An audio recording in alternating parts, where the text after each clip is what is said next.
Et bonsoir à tous, bienvenue sur la chaîne de CryptNap, j'espère que vous allez bien. On se retrouve aujourd'hui, on est le 27 octobre 2022, il est midi 10 au moment où je tourne cette vidéo. On respire enfin, on a arrêté d'être dans cette zone pourrie qu'on n'en pouvait plus depuis mi-septembre quoi. Même là, on a eu un pop and up, mais bon, depuis mi-septembre, on était dans cette zone pourrie où on n'en pouvait plus. Très difficile à trader parce que bah, forcément, on fait rien. Par contre, voilà, en termes de gens qui veulent des CA, etc. Moi, la zone verte, je trouve que c'est une zone intéressante. Après, chacun son opinion là-dessus, mais voilà, moi, je trouve que c'est une zone intéressante, même très intéressante. On a vraiment beaucoup navigué dedans, et là, bah, comme voilà, mardi, je vous ai dit ici, ça va péter.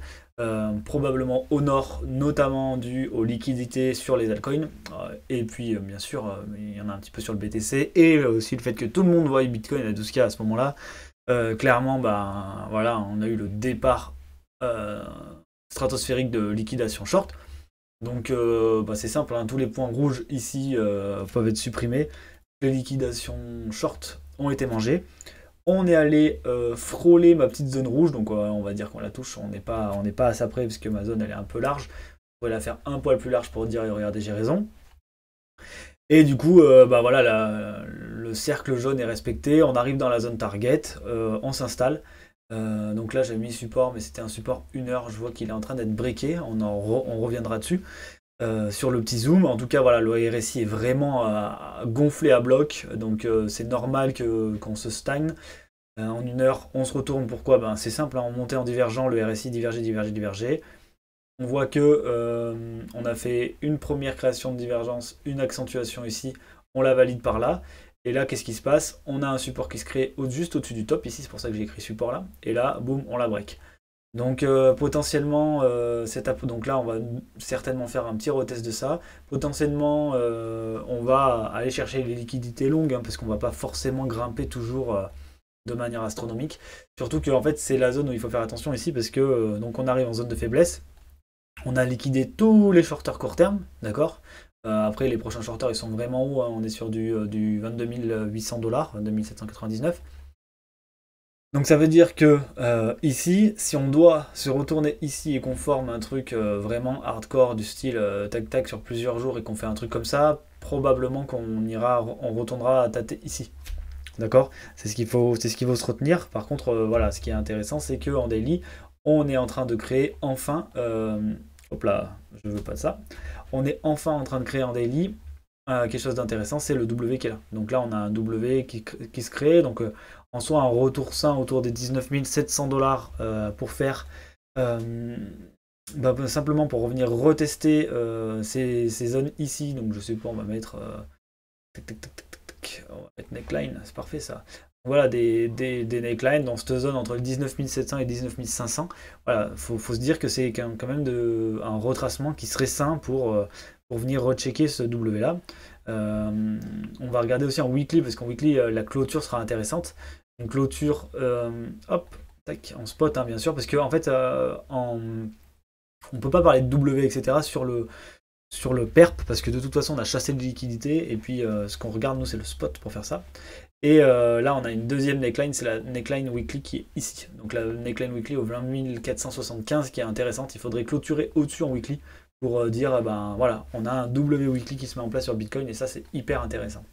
Donc voilà, deux facteurs à regarder, la clôture au-dessus des 20 475 ce dimanche, et le potentiel pullback jusqu'au W qui est ici, au 19 700, qui serait pas alarmant, quoi. Par contre, il faut faire attention quand même si on crée une énorme structure ici, donc c'est-à-dire qu'on range et qu'on crée une énorme structure qui se retourne avec des gens qui deviennent bullish à ce moment-là, on pourrait avoir un retournement plus sévère. Pour l'instant, c'est pas le cas. On est en 1 heure, on est en train d'aller chercher certainement les longues un peu en retard. Donc c'est-à-dire que bah, là, on a cassé les longues qui étaient dans le range ici. On va certainement aller chasser les longues maintenant qui sont juste en dessous. Potentiellement, la neckline va tenir. On va 1475, mais j'y crois pas trop parce que des fois, il faut être un petit peu agressif pour chercher les derniers rentrants, en fait, ceux qui ont voulu FOMO ici au lieu d'acheter ici ou d'acheter là, quoi. Côté Open Interest, bah, de toute façon on le voit bien. Ici, s'il y a le retracement qui se met en place, je vais le mettre en 5 minutes. S'il y a le retracement qui se met en place ici, comme prédit, on attendra que les open interest se ferment, donc on revienne aux alentours des 7 milliards d'open interest au lieu des 7,6 milliards, avec un ratio long qui remonte pour se dire que on est sur la zone qui va servir de retournement haussière. Donc là vraiment moi je m'attends à une chute jusqu'à ce que j'ai des signaux qui m'indiquent le contraire au niveau des open interest, que ce soit donc des open interest et du ratio long. Alors oui, le funding, vous allez me dire, mais le funding il est positif, etc. Ben là, sur le Bitcoin, ça marche bien. Vous allez voir sur les altcoins que c'est aussi le cas, même si des shorters rentrent en position. Simplement parce que il doit y avoir beaucoup de longs en termes de qualitatif, et du coup, bah, forcément, c'est plus intéressant pour les exchanges de mettre des fundings positifs. Donc pour passer à Ether, rapidement, bah, Ether de toute façon, hop, ETH-BTC, on voit que ETH-BTC a bien performé, c'est-à-dire qu'on a eu un retour haussier de la paire ETH par rapport au Bitcoin, parce qu'il a juste plus performé sur la montée. Ça, c'est plutôt de bon augure, parce que pour l'instant, on n'a pas fait on a un petit W ici, mais c'est pas propre. Par contre, voilà, on a eu une montée qui était assez violente, donc respirer un petit peu avant de remonter, potentiellement c'est le cas, surtout après une divergence. Le truc, c'est que là, on est déjà en RSI maximal comme on l'était ici. Mais vous voyez, on pourrait très bien respirer, repartir et recréer des divergences comme on l'a créé ici. Donc voilà, ça c'est un premier point. Du coup, au niveau d'Ether, bon bah voilà, il continue sa poussée boule. Là, ce qui est intéressant, c'est qu'il a repris la ligne blanche que j'avais notée, qui est une ligne assez importante où il y a eu beaucoup d'échanges, donc on pourrait créer une zone, mais c'est une ligne, donc voilà, forcément elle allait faire résistance. Ce qui est important, c'est d'avoir cassé la première résistance qui est là. La deuxième résistance à casser, c'est celle qui vient du top de marché avec ce point ici. Après, bien sûr, il y en aura encore une plus haut, mais c'est qui vient du top de marché avec ce point-là. Elle est juste au-dessus, donc forcément, on va un petit peu galérer à cet endroit-là si on doit continuer à monter. Quelque chose de sain, toujours pareil. Ici, vous avez un W qui est là, donc le support daily maintenant qui affiche en vert. Vous avez plusieurs necklines. Vous en avez une, voilà, ici c'est pas vraiment une neckline parce qu'elle est pas propre. Donc pour moi c'est vraiment le point vert. Donc vous voyez un retour ici serait sain en soi en termes de montée. Ici on l'avait pas eu par exemple, on avait pump direct. Est-ce que ici on va faire quelque chose comme là, c'est-à-dire un espèce de retour sur les derniers arrivants pour remonter, c'est possible. En tout cas, voilà, moi c'est mon scénario en tout cas là, il est fait. Maintenant il faut trouver le suivant. Vous voyez ici j'avais mis mon très jeune en W, donc bah, voilà, il est magnifique, hein, un W sur la neckline de ce W là. Donc là on a fait un W weekly. Là on fait un nouveau W, bon plutôt daily parce qu'on a chassé les liquidités côté Ether. Et franchement, c'est hyper propre hein, de voir quelque chose comme ça. Donc voilà, c'est tout ce qu'on veut. Et donc là, on pourrait très bien se faire un mouvement ABCD par exemple. Après, le retracement est un peu violent, mais par contre, on pourrait, pour des targets, si vraiment on repart à la hausse, hein, attention, c'est pas dit du tout, mais pour des targets, si vraiment on repart à la hausse, ceux qui utilisent les, les vagues d'Elliott, tac. Ils nous traceront un petit truc comme ça et nous diront que en général on va se garer sûrement par là, les 1,68 ou les 2.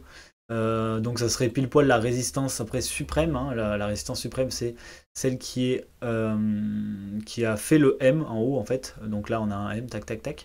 Donc c'est celle qui a fait le M et donc on serait autour des voilà, mais par contre on serait aux 3000 $. Donc je pense qu'il y a quand même une énorme zone rouge ici à passer avant. Qui est la target du coup ABCD. Et cette zone rouge, elle est au niveau des 2300 $. Parce que ici, il y a beaucoup de gens qui sont sous l'eau. Et du coup, potentiellement, ils vont vendre si on part sur un schéma, pas de bull run, mais sur un schéma de poussée assez forte pour cet hiver.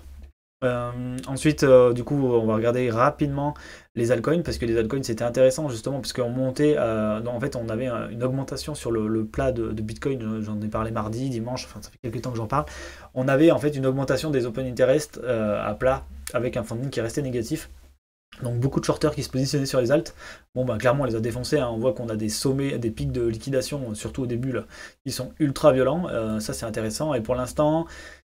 C'est difficile à traduire parce qu'on s'installe pas, on fait des allers-retours avec des liquidations, donc des OI qui se modifient, qui montent, qui descendent. Donc vraiment c'est un peu compliqué de se dire est-ce que ça FOMO ou pas.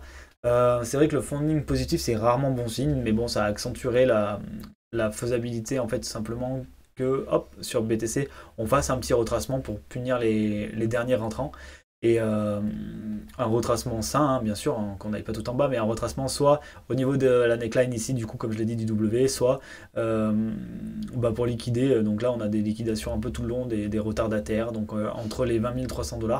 Et hop, la petite mèche au 19 990, au 19 000, ouais, 989 $, quoi. Donc voilà, un retour dans cette zone-là, voire jusqu'ici, c'est un retour sain. Et il faudra juste pas voir quelque chose comme un énorme EMS formé. Là, ça serait très très très bearish. Je vais vous laisser là pour aujourd'hui, 10 minutes, voilà, c'est une petite vidéo courte, en tout cas ça a l'air plutôt intéressant. Donc voilà, moi pour la fin de semaine je vois bien quand même un retour ici pour gratter les liquidités sur du court terme. Après potentiellement on va juste gratter et repartir, ou gratter un peu plus pour aller faire le retour sur la neckline, qui serait une belle opportunité s'il y a une continuité haussière pour les traders, les choses comme ça bien sûr. Après pour moi, on est toujours dans une zone d'achat long terme intéressante, hein, si on revient sur une zone beaucoup plus large en weekly. Qu'est-ce que nous dit Fibo? Fibo, il nous dit qu'en dessous de 28 000, on peut acheter. Si on croit au projet, s'il résiste, etc. Donc voilà, ça c'est des targets plutôt pour les acheteurs plutôt long terme. On se retrouve dimanche dans tous les cas pour justement un overview de ce qui s'est passé cette semaine et de ma prévision, on va dire, de ce que je vois pour la semaine prochaine. En attendant, je vous souhaite à tous de passer une bonne fin de semaine et un bon début de week-end. Allez, ciao!